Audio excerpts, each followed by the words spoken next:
Vikram Sarabhai, father of Indian space programme के नाम से मशहूर। यह वो महान शख्स जिसने भारत को वो बिलीव दिलाया कि भारत भी स्पेस की ऊंचाइयों को लांघ सकता है। यह वो महान शख्स थे जिसे डॉक्टर APJ अब्दुल कलाम ने अपना आइडल माना था। ऐसे ही कई सारे इंडियन यूथ को इन्होंने अपनी मार्गदर्शिता दिखाई।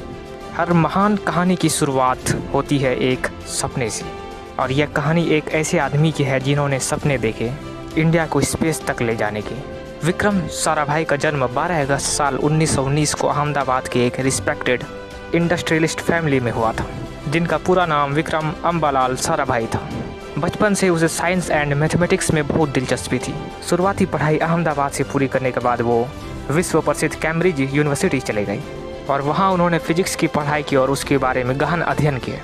फिर वर्ल्ड वॉर 2 स्टार्ट हो गया और वो वापस इंडिया आ गए और इंडिया में ही रिसर्च में लग गई। फिर 1947 में भारत आज़ाद होता है। नए हिंदुस्तान के नए सपने बनते हैं, लेकिन उस वक्त कोई सोच भी नहीं सकता था कि इंडिया स्पेस टेक्नोलॉजी में कभी आगे बढ़ेगा। लेकिन विक्रम साराभाई ने देखा साइंस को सिर्फ लेबोरेटरी तक सीमित नहीं रखा जा सकता, साइंस से बनाया जा सकता है नेशन बिल्डिंग और इंजन।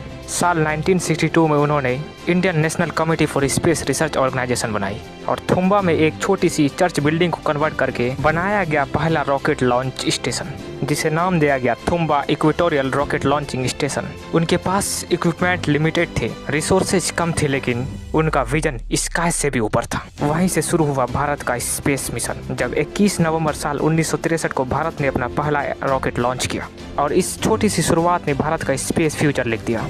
उन्होंने स्पेस टेक्नोलॉजी का यूज वेदर प्रेडिक्शन के लिए, रिमोट एजुकेशन को बढ़ावा देने के लिए एंड कम्युनिकेशन को इम्प्रूव करने के लिए और इंडिया के रूरल एरिया तक इंफॉर्मेशन पहुंचाने के लिए। साल 1969 में उन्होंने इस्टेब्लिश किया इंडियन स्पेस रिसर्च ऑर्गेनाइजेशन यानी इसरो।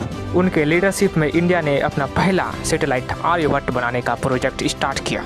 डॉक्टर विक्रम साराभाई ने न सिर्फ रॉकेट नहीं बल्कि उन्होंने एक जनरेशन बनाई जिन्होंने इंडियन यूथ को इनकरेज किया साइंस, टेक्नोलॉजी एंड स्पेस में आगे बढ़ने के लिए। उन्होंने डॉक्टर APJ अब्दुल कलाम जैसे लीजेंड को अपनी काबिलियत के दम पर इंस्पायर किया। लेकिन इस महान हस्ती ने सिर्फ 52 साल की उम्र में 30 दिसंबर साल 1971 को दुनिया को अलविदा कह दिया। लेकिन उनका सपना, उनका विजन चंद्रयान एंड मंगलयान के इंडिया के सक्सेसफुल स्पेस मिशन के रूप में अभी भी जिंदा है और उसकी कहानी आज भी लाखों यूथ को इंस्पायर करती आ रही है। Thank you so much for watching.